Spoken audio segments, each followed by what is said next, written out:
बाहर से आप कैसे भी हों, परंतु आपको अंदर से संतुलित होना चाहिए। अंदर का संतुलन ही बाहर की क्रियाओं में अपना प्रभाव छोड़ता है। जिस प्रकार काम में डूबा हुआ कामी आंख होते हुए भी अंधा होता है, उसे संसार में हर चीज कामुकता भरी ही दिखती है। सब में वो काम वासना ही दिखता है।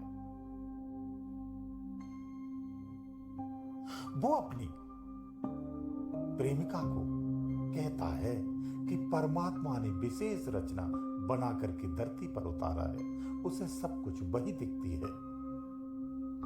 उसके लिए भिन्न भिन्न रूप से वो कल्पनाएं करता है, रचनाएं करता है, वर्णन करता है। वो उसी की ही गुलामी करता है, उसी की इच्छाएं पूर्ति करने के लिए अपना सर्वस्व जीवन निछावर कर देता है। अंत में उम्र से पहले बूढ़ा होकर के मर जाता है। शरीर त्यागने के उपरांत पशु योनियों में चला जाता है। निश्चित रूप से शास्त्र कहता है कि वो पशु योनियों में ही जाता है। नाली के गंदे कीड़े मकोड़े बनता है। जिस प्रकार एक अंधे के सामने एक आईना महत्वहीन होता है, ऐसे ही एक कामी मनुष्य के लिए सत्संग, सात्विक बातें महत्वहीन होती हैं। उसके लिए कोई मायना नहीं रखती हैं। उसे ये सब बातें अच्छी नहीं लगती हैं। आज की युवा पीढ़ी बहुत टैलेंटेड है, बहुत होशियार है, तेज दिमाग है, परंतु दुख की बात यह है कि आज की वर्तमान की जो पीढ़ी है वो इसी विलासता के जीवन में, विलासता की दलदल में फंसती जा रही है। वो विषय और वासनाओं की दुनिया में अपने आप को डुबोते जा रहे हैं। कोई भी संतुलित चीज जब वो संतुलन में होती है तो वो अपने वास्तविक रूप और वास्तविक गुण में होती है।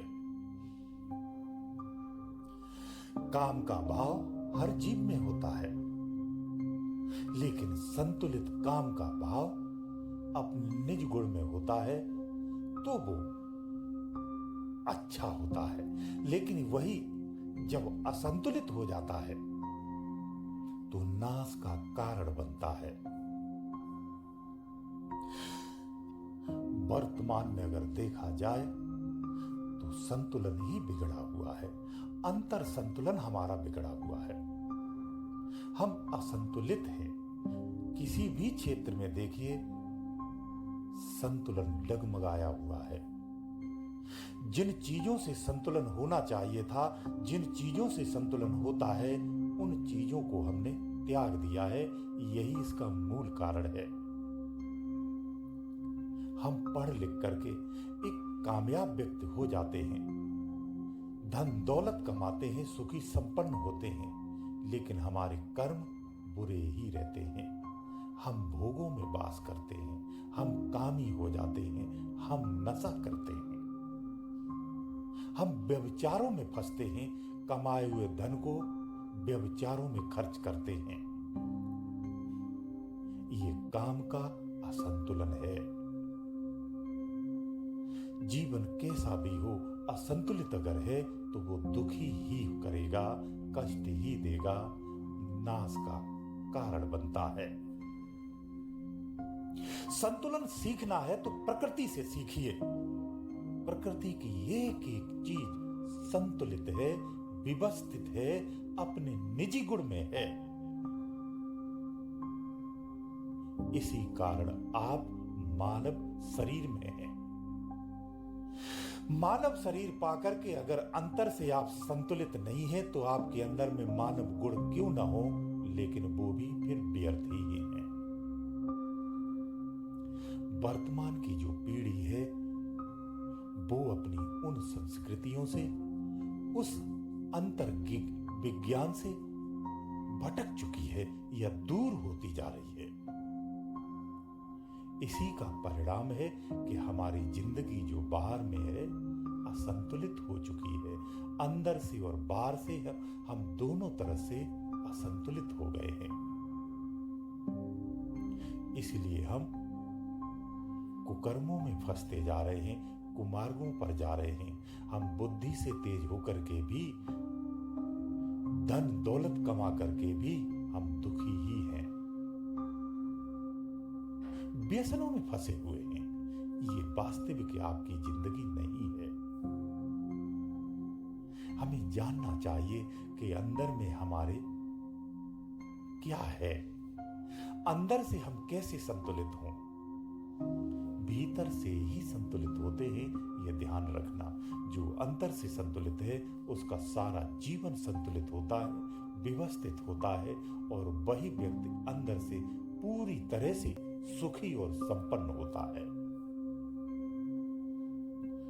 वर्तमान पीढ़ी को अध्यात्म ज्ञान की सख्त आवश्यकता है।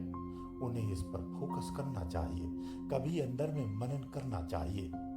ये सब विज्ञान कैसे है, ये पौधे उत्पन्न होते हैं, उसमें लगने वाली पत्तियां सिस्टोमेटिक कैसी लगती हैं, समय पर वर्षा क्यों होती है, ये बादल क्यों बरस जाते हैं।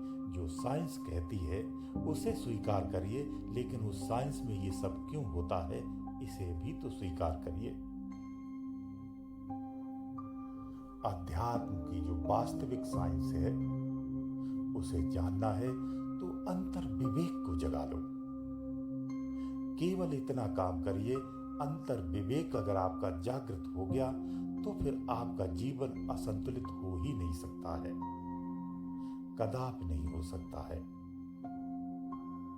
इन सब चीजों के लिए हमें अध्यात्म ज्ञान प्राप्त करना चाहिए, अध्यात्म मनन करना चाहिए। जीवन का कोई ऐसा क्षण जरूर निकालो, चाहे वो 20 मिनट का ही क्यों न हो, 10 मिनट का क्यों न हो, अध्यात्म चिंतन जरूर करिए। आप अपने जीवन की वास्तविक सच्चाई को स्पष्ट रूप से जान जाएंगे। यकीन मानिए आप एक न एक दिन उस वास्तविक सत्य को पहचान लेंगे। गुरुदेव दयालु।